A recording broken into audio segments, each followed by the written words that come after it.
Know how Polymath skills work for kids.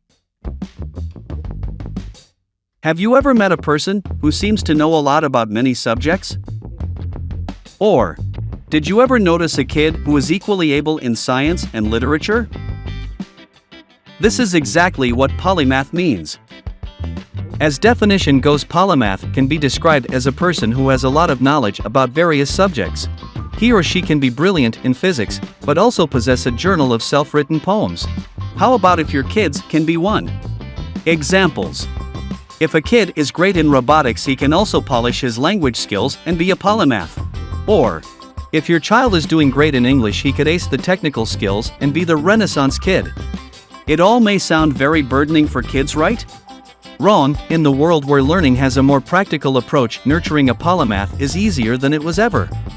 Unlike the olden times when one could specialize on a subject, today's education is diverse and has made things easier. But wait, how is this even possible?